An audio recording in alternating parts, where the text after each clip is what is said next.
Matthieu, chapitre 23.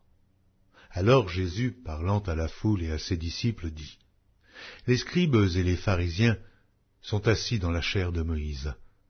Faites donc, et observez tout ce qu'ils vous disent, mais n'agissez pas selon leurs œuvres, car ils disent et ne font pas. Ils lient des fardeaux pesants et les mettent sur les épaules des hommes, mais ils ne veulent pas les remuer du doigt. Ils font toutes leurs actions pour être vus des hommes. Ainsi, ils portent de larges phylactères, et ils ont de longues franges à leurs vêtements. Ils aiment la première place dans les festins et les premiers sièges dans les synagogues. Ils aiment à être salués dans les places publiques et à être appelés par les hommes « Rabbi, Rabbi ». Mais vous, ne vous faites pas appeler Rabbi, car un seul est votre maître, et vous êtes tous frères. Et n'appelez personne sur la terre votre Père, car un seul est votre Père, celui qui est dans les cieux. Ne vous faites pas appeler directeur, car un seul est votre directeur, le Christ. Le plus grand parmi vous sera votre serviteur. Quiconque s'élèvera sera abaissé, et quiconque s'abaissera sera élevé. Malheur à vous, scribes et pharisiens hypocrites, parce que vous fermez aux hommes le royaume des cieux. Vous n'y entrez pas vous-même, et vous n'y laissez pas entrer ceux qui veulent entrer. Malheur à vous, scribes et pharisiens hypocrites, parce que vous dévorez les maisons des veuves, et que vous faites pour l'apparence de longues prières. À cause de cela, vous serez jugés plus sévèrement. Malheur à vous, scribes et pharisiens hypocrites, parce que vous courez la mer et la terre pour faire un prosélyte, et, quand il l'est devenu, vous en faites un fils de la Géhenne 2 fois plus que vous. Malheur à vous, conducteurs aveugles, qui dites : si quelqu'un jure par le temple, ce n'est rien, mais si quelqu'un jure par l'or du temple, il est engagé.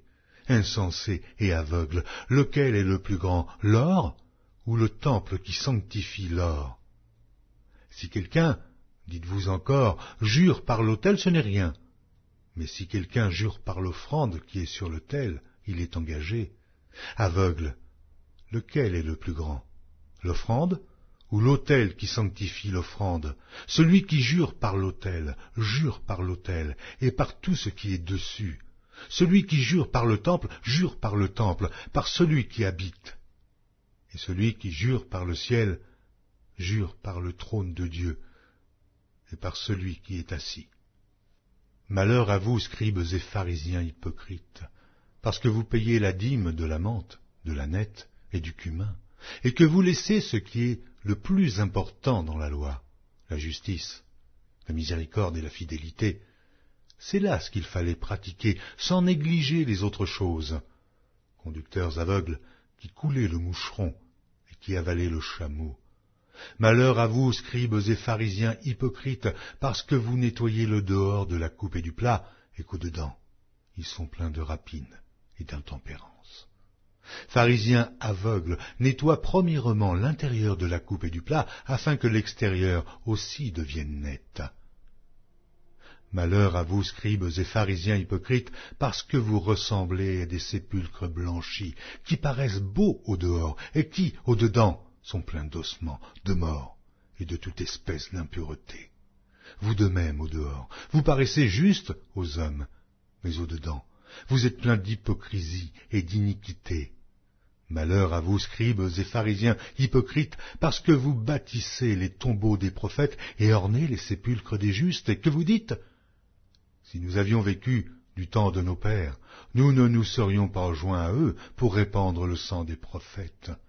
Vous témoignez ainsi contre vous-même que vous êtes les fils de ceux qui ont tué les prophètes. Comblez donc la mesure de vos pères. Serpents, race de vipères, comment échapperez-vous au châtiment de la Géhenne ? C'est pourquoi, voici, je vous envoie des prophètes, des sages et des scribes. Vous tuerez et crucifierez les uns, vous battrez de verges les autres dans vos synagogues, et vous les persécuterez de ville en ville, afin que retombe sur vous tous le sang innocent répandu sur la terre, depuis le sang d'Abel le juste, jusqu'au sang de Zacharie, fils de Barachi, que vous avez tué entre le temple et l'autel. Je vous le dis en vérité, tout cela retombera sur cette génération. Jérusalem, Jérusalem qui tue les prophètes et qui lapide ceux qui te sont envoyés.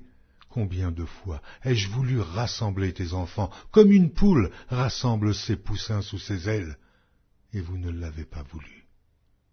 Voici, votre maison vous sera laissée déserte, car, je vous le dis, vous ne me verrez plus désormais jusqu'à ce que vous disiez « Béni soit celui qui vient au nom du Seigneur ».